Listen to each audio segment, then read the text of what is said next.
नमस्कार.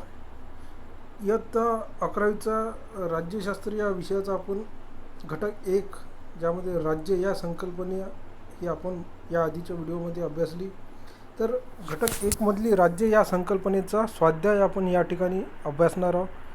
तर या स्वाध्यायामध्ये आपल्याला पहिला प्रश्न पाहायचा आहे की खालील पर्यायापैकी योग्य पर्याय निवडून पुढील विधाने स्पष्ट करा किंवा पूर्ण करा. यातील पहिला की इंग्रजीतील नेशन हा शब्द लॅटिन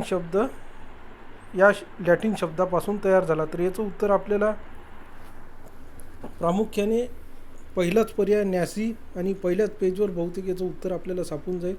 तर पहिल्या पेजवरच याचं उत्तर आहे की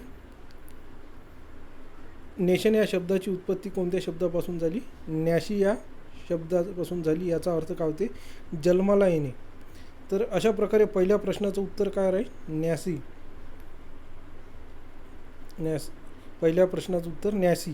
त्यानंतर दुसरा प्रश्न आहे की उदारमतवादी राष्ट्रवादाचा उगम हा रिकामी जागा या राज्यक्रांतीपासून झाला. तर याचं उत्तर राहील फ्रेंच राज्यक्रांतीपासूनच उदारमतवादी राष्ट्रवादाचा उगम झालेला आहे. हे आपण सुद्धा या आधीच्या व्हिडिओमध्ये सुद्धा बघितलेलं आहे. त्यानंतर दुसरा प्रश्न आहे की चुकीची जोडी दुरुस्त करून लिहा. तर यामध्ये ॲरिस्टॉटल हे जर्मन विचारवंत म्हटलेले आहे, जो बॉर्डन फ्रेंच विचारवंत म्हटलेले आहे, विड्रो विल्सन अमेरिकन विचारवंत आहे, तर हेरॉल्ड लॉस्की ब्रिटिश विचारवंत आहे. तर यातली आपल्याला चुकीची जोडी अभ्यासाची आहे. तर यातली चुकीची जोडी ही पहिलीच आहे. ॲरिस्टॉटल हे जर्मन विचारवंत नाही आहे. याचं उत्तरसुद्धा आपल्याला या ठिकाणी दिसून येईल. ॲरिस्टॉटल हे प्राचीन ग्रीक तत्त्वज्ञ आणि ग्रीक विचारवंत आहे. जो बॉर्डन फ्रेंच कायदे पंडित आणि फ्रेंच विचारवंत आहे. विड्रो विल्सन हे अमेरिकेचे 28वे राष्ट्राध्यक्षसुद्धा होते आणि अमेरिकेचेच विचारवंत. हेरॉल्ड लॉस्की हे ब्रिटिश राजकीय विचारवंत आहे. तर याचं उत्तर राहील पहिली जोडी चुकीची आहे. ॲरिस्टॉटल हे ग्रीक विचारवंत आहे, ना की जर्मन विचारवंत. त्यानंतर दिलेल्या विधानासाठी समर्पक संकल्पना लिहा. तर लोकांना देशाशी राजकीय पातळीवर एकनिष्ठ करणारी शक्ती म्हणजेच काय होते? राष्ट्रवाद होते. याचं उत्तर काय आहे? राष्ट्रवाद. त्यानंतर आहे दुसरं, ज्या भूप्रदेशावर राज्याला शासन करण्याचा अधिकार आहे त्याला काय म्हटलं जाते? राज्याचे अधिकार क्षेत्र. ज्या भूप्रदेशावर राज्याला शासन करण्याचा अधिकार आहे त्याला काय म्हटलं जाते? राज्याचे अधिकार क्षेत्र. त्यानंतर दुसरा प्रश्न आहे की चूक की बरोबर ते विधानासह स्पष्ट करा.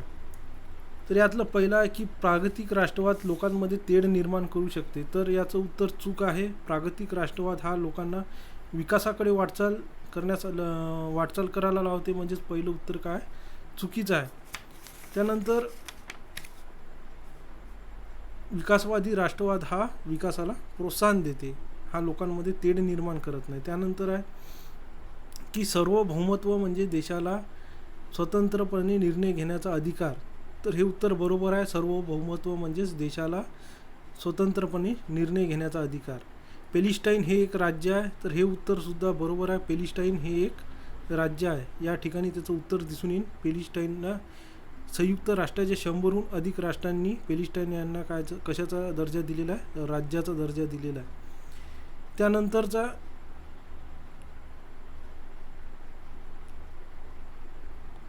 त्यानंतरचा तिसरा प्रश्न आहे.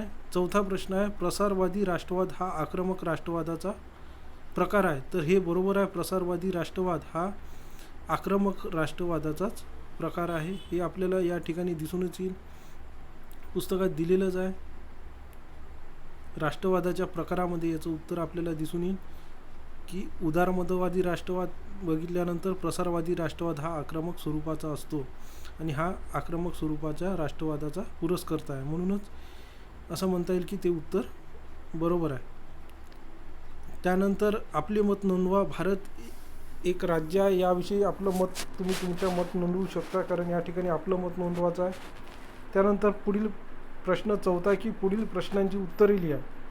त्यात पहिला प्रश्न आहे की राष्ट्राची वैशिष्ट्ये कोणती आहे? तर या प्रश्नाचं उत्तरसुद्धा आपल्याला या ठिकाणी दिसून येईल. राष्ट्राची वैशिष्ट्ये कोणती सांगितलेली आहे. ही राज्याची घटक आहे. आपल्याला राष्ट्राची वैशिष्ट्ये बघायचं आहे. ही राष्ट्रवादाची वैशिष्ट्ये आहे. तर राष्ट्राची वैशिष्ट्ये आपल्याला पेज नंबर 3वर दिसेल. राष्ट्राची वैशिष्ट्ये लोकसंख्या, सामुदायिक ऐक्याची भावना, राजकीय वेगळेपण ही राष्ट्राची काय महत्त्वाची 3 वैशिष्ट्ये आहेत. तर ही 3 वैशिष्ट्ये तुम्हाला या ठिकाणी मुद्द्यासह लिहावी लागेल. त्याचं स्पष्टीकरणसुद्धा तुम्हाला लिहावं लागेल. म्हणजेच बुकामध्ये तुम्हाला हे 3 मुद्दे सविस्तर लिहावे लागेल. त्यानंतरचा प्रश्न आहे राष्ट्रवाद म्हणजे काय सांगून त्याचे विविध प्रकार स्पष्ट करा. याचं उत्तरसुद्धा आपल्याला या ठिकाणी मिळेल. राष्ट्रवादाची वैशिष्ट्यानंतर राष्ट्रवादाचे प्रकारसुद्धा सांगितलेले आहे. त्यामध्ये उदारमतवादी राष्ट्रवाद, त्यानंतर परंपरावादी राष्ट्रवाद, प्रसारवादी राष्ट्रवाद आणि वसाहत विरोधी राष्ट्रवाद ही का झाली राष्ट्रवादाची प्रकार झाली. तर अशा प्रकारे या प्रश्नाचं उत्तर बघितल्यानंतर आपल्याला पाहायचं आहे शेवटचा प्रश्न आहे की खालील प्रश्नांची उत्तर दिलेल्या मुद्द्यांच्या आधारे स्पष्ट करा. राज्याचे खालील घटक स्पष्ट करा. त्यामध्ये 4 घटक सांगितलेले आहे: सार्वभौम, शासन संस्था, लोकसंख्या आणि भूप्रदेश. याचं उत्तरसुद्धा आपल्याला या ठिकाणी दिसून येईल. राज्याचे घटक सार्वभौम, त्यानंतर शासन संस्था, त्यानंतर भूप्रदेश आणि लोकसंख्या. तर हे सगळे मुद्दे तुम्हाला स्वाध्यायामध्ये लिहायचे आहे.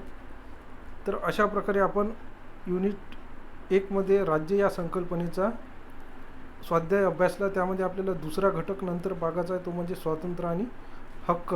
त्यामध्ये स्वातंत्र्य म्हणजे काय, अधिकार, त्याला दुसरे हक्क म्हणजेच अधिकार. त्यात आपल्याला अधिकार म्हणजे काय हे सुद्धा या 2 संकल्पना आपल्याला या युनिटमध्ये अभ्यासायच्या आहे. तर अशा प्रकारे जो आज आपण युनिट बघितला, तो युनिटचा जो अभ्यासक्रम आहे तो तुम्ही तुमच्या बुकामध्ये लिहून काढा. धन्यवाद.